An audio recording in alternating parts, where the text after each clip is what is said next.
کہ جو سائفر ہے وہ واقعی میں غلط تھا. اب تو ان کا چلیں خان صاحب کہہ دیتے خان صاحب نے جو ہے گمراہ کیا پبلک کو, مگر پاشا صاحب پھر بھی ایک قانون کے تحت تو چلنا ہی پڑے گا. اب یہ جو CRPC کا 164 ہے سیکشن, اس کے اندر یہ بھی کہا جاتا ہے کہ میجسٹریٹ کو اپنے آپ کو مطمئن کرنا پڑے گا کہ جو انسان میرے سامنے کھڑا ہے وہ صحیح گواہی دے رہا ہے یا اس کی گن پٹی پہ بندوق رکھی گئی یا اس کو زبردستی سے یہ زبردستی سے یہ بیان جو ہے کروایا گیا. اور پاشا صاحب سے یہ بھی پوچھ لیجئے گا کہ آفیشیل سیکرٹس ایکٹ کیا ہے, تاکہ آپ کو دونوں وائلیشنز کی سمجھ آ جائے نا, کہ ایک تو وائلیشن ہے ملک کے سیکرٹس ایکٹ کی اور دوسرا ہے کہ یہ بیان جو ہے یہ بیان یعنی سر میں یہ سوال آپ سے اس لیے بھی کر رہی ہوں کہ جو اعظم خان کی فیملی تھی وہ ہم سب سے رابطے میں تھے, اب انہوں نے اپنے فون بند کر دیے.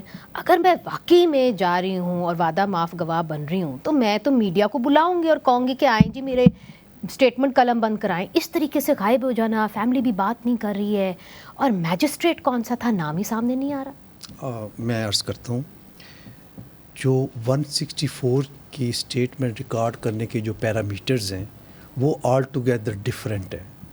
اس طرح اسٹیٹمنٹس دو طرح کی ریکارڈ ہوتی ہیں.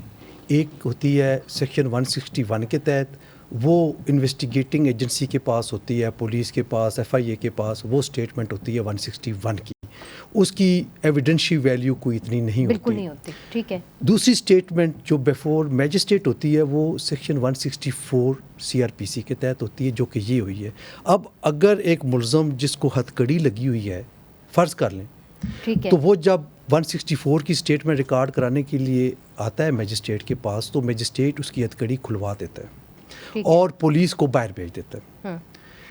یہ ہے اس کی ریکوائرمنٹ, یہ لیگل ریکوائرمنٹ ہے, اس کو پورا کرنا پڑتا ہے. پھر ایک کوسچنر ہے, اس سے پوچھتا ہے میجسٹریٹ کہ کیا آپ اپنی آزاد مرضی کے تحت دے رہے ہو, وہ کہتا ہے جی ہاں یا نہیں, اور اس وقت کوئی ایجنسی کا بندہ وہاں نہیں ہوتا. یہ کورٹ آپ کی نظر میں قانونی تقاضے فالو ہوئے ہیں کہ نہیں ہوئے؟ میں صرف آپ کو یہ بتا رہا ہوں, 164 کے پیرامیٹرز بتا رہا ہوں.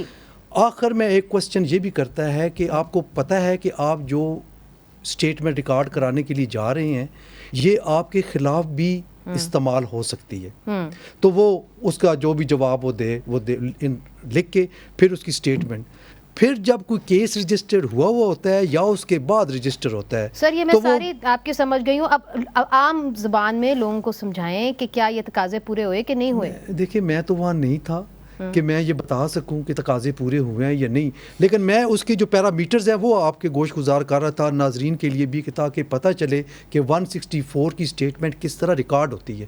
ٹھیک ہے. اچھا سر اب اس پہ آ جائیں ذرا, آفیشیل سیکرٹس ایکٹ پہ. ہاں جی, آفیشیل سیکرٹ ایکٹ 1923 یہ ہے ہمارے ملک میں ابھی تک نافذ العمل ہے. اس کی سیکشن 3 ہے جس کے تحت جو ہے وہ کوئی بھی راز افشا کرنا اور یہ سارے جو ہیں ان کے خلاف یہ ڈیتھ بھی ہو سکتی ہے اور اپ ٹو 14 ایئرز اور 3 اس کے ساتھ یہ آرٹیکل 6 کو بھی نتھی کر سکتے ہیں اگر کرنا چاہیں, لیکن آفیشیل سیکرٹ یہ میرا خیال ہے سفیشینٹ ہے. دیکھیں نا, کوئی نادانی میں بھی کر سکتا ہے, کوئی جذباتی ہو کے بھی کر سکتا ہے, تو 6 جو ہے وہ اس کی امپلیکیشن بہت ہی زیادہ سیریس ہے. اس کو آپ صرف اگر اس حد تک رکھیں, پھر کوئی ایسا سزا کتنی ہو سکتی, میں نے بتایا ہے نا کہ ویسے تو ڈیتھ ہے لیکن اپ ٹو 14 ایئرز ہے اور 3 ایئرز بھی ہے.